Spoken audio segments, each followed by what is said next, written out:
యేసుక్రీస్తు దివ్యనామమున నా ప్రియ సహోదరి సహోదరులారా, మీకు శుభములు వందనాలు తెలియజేస్తున్నాను. ఈరోజు వాగ్దానము సామెతల గ్రంథము 16వ అధ్యాయము 21 వాక్యమును ధ్యానించుకుందాము. జ్ఞాన హృదయుడు వివేకి అనబడును. రుచిగల మాటలు పలుకుట వలన విద్య ఎక్కువగును. నా ప్రియమైనటువంటి దేవుని బిడ్డలారా, జ్ఞాన హృదయుడు వివేకి అనబడును. నా బిడ్డలారా, జ్ఞాన హృదయుడు ఈ లోకంలో జీవిస్తున్నటువంటి నీకు నాకు మనందరికీ జ్ఞానం అనేది ఉన్నది. జ్ఞానం లేని మనుషులు ఎవరూ లేరండి. కాకపోతే ఆ జ్ఞానమును వినియోగించే విధానంలో తేడాలున్నాయి. దేవుడిచ్చిన జ్ఞానమును మంచి కొరకు వినియోగిస్తే నువ్వు మంచివాడవని పిలువబడతావు. దేవుడు నీకు ఇచ్చిన జ్ఞానమును చెడు కొరకు వినియోగిస్తే నువ్వు చెడ్డవాడవని పిలువబడతావు. దేవుడు నీకు జ్ఞానమును ఇచ్చాడు కదా, ఆ జ్ఞానమును నువ్వు దేని కొరకు వాడుతున్నావు ఆలోచించుకోవాలి. నీ ద్వారా జ్ఞాన సంబంధమైన పనులున్నాయా? నీ ద్వారా జ్ఞాన సంబంధమైన మాటలున్నాయా? నీ ద్వారా జ్ఞాన సంబంధమైన ఆలోచనలు సహకారం ఉందా? లేక నీ జ్ఞానాన్ని నీవు దుర్వినియోగం చేసుకుంటూ, నీకు నచ్చినట్టుగా మాట్లాడుతూ, నీకు నచ్చినట్టుగా వ్యవహరిస్తూ, నీకు తోచిందే సత్యమని నమ్మి, నీకు ఇష్టమైందే మంచిదని నమ్మి, ఇష్టానుసారంగా జరిగిస్తూ జీవిస్తున్నటువంటి నీవు జ్ఞానవంతుడవు కావు, జ్ఞానవంతురాలివి కావు. ఎందుకంటే ఆ జ్ఞానమును నీవు అజ్ఞానంగా మార్చావు. దేవుడు నీకు ఇచ్చిన జ్ఞానమును పాడు చేసుకుంటున్నావు. దాన్ని వినియోగించుటలో నువ్వు ఫెయిల్ అయ్యావు. ఆ జ్ఞానము సంస్కారవంతంగా మారాలి. ఆ జ్ఞానము సమాజానికి మేలుకరమైనదిగా మారాలి. నీకు ఇచ్చినటువంటి ఆ జ్ఞానము నీ కుటుంబానికి, నీ భర్తకు, లేక నీ పిల్లలకు, లేక నీ తోబుట్టువులు, నీ బంధువులు, నీ స్నేహితులకు, వీరందరి మధ్య ఈ సమాజంలో నీవు జీవిస్తున్నావు కదా, నీ గ్రామానికి, నీవుంటున్న ప్రాంతానికి, లేక నీవుంటున్న వాడలో, లేక నీవుంటున్న దేవుని సంఘములో ఆ జ్ఞానము దీవెనకరముగా మారాలి. అలాంటి సమయోచితమైనటువంటి జ్ఞానముతో నువ్వు వివేకము కలిగి ఉన్నప్పుడు ఈ సర్వశక్తి కలిగినటువంటి దేవుడు నీకు తోడై ఉన్నాడని ప్రజలు గ్రహిస్తారు. దేవుడు ప్రతి మనుషునికి జ్ఞానం ఇచ్చిన మాట నిజము. ఇచ్చినటువంటి జ్ఞానాన్ని నువ్వు దేని కొరకు వినియోగిస్తున్నావు సహోదరి? ఇచ్చినటువంటి జ్ఞానాన్ని నువ్వు దేని కొరకు వాడుతున్నావు సహోదరుడా? కొద్దిమంది అయితే ఆ జ్ఞానాన్ని అహంకారానికి వాడుతున్నారు.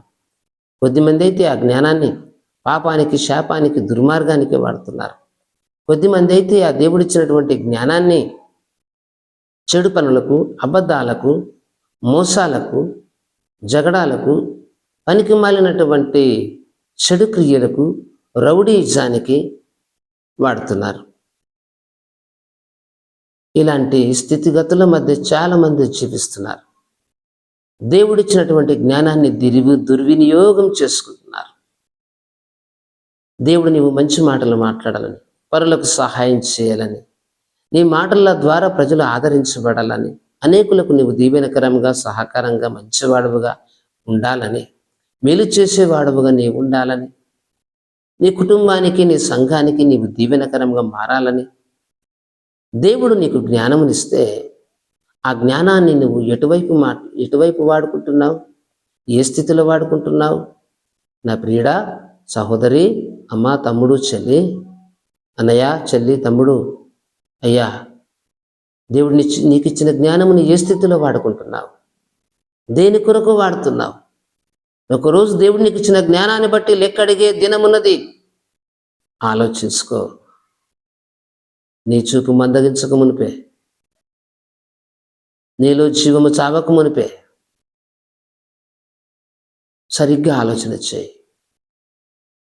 నీ జీవితం అంటే ఏమిటి? నీవేమై ఉన్నావు? ఎందుకొరకు ఈ భూమి మీద నువ్వు పుట్టించబడ్డావు? దేవుడు ఎందుకొరకు ఈ భూమికి నీకు పంపించాడు? తల్లి గర్భము నుండి రూపించాడు. ఎందుకు? నీ ఇష్టమున్నట్టుగా తిని త్రాగడానికి అనుకుంటున్నావా? నీ ఇష్టానుసారంగా బ్రతకడానికి అనుకుంటున్నావా? దేవుడు కొన్ని బాధ్యతలు ఆయనకున్నాయి, అందులో నువ్వు ఒకడివి. నీ పట్ల దేవుడు ఒక బాధ్యత కలిగి ఉన్నాడు. ఆలోచించాలి, ఆలోచించాలి. కాబట్టి దేవుని వాక్యమును మనం గమనించి చూసినప్పుడు, జ్ఞాన హృదయుడు వివేకి అనబడును. నువ్వు వివేకి అనబడాలి. వివేకి అనబడాలి అంటే నీ జ్ఞానమును మంచి కోసం వినియోగించాలి. నీ జ్ఞానం అభివృద్ధి కోసం వినియోగించుకోవాలి. నీ జ్ఞానం సమాధానం కోసం వినియోగించుకోవాలి.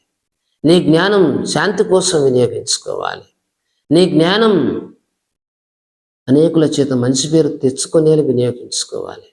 నీ జ్ఞానం నీ కుటుంబానికి దీవెనకరముగా, నీ భర్తకు దీవెనకరముగా, నీ పిల్లలకు దీవెనకరముగా, నీ భార్యకు దీవెనకరముగా, నీ ఉంటున్న సంఘానికి దీవెనకరముగా, నీ బంధువులకు, నీ స్నేహితులకు దీవెనకరముగా వినియోగించుకుంటే అప్పుడు నీవు వివేకివి అని పిలువబడతావు.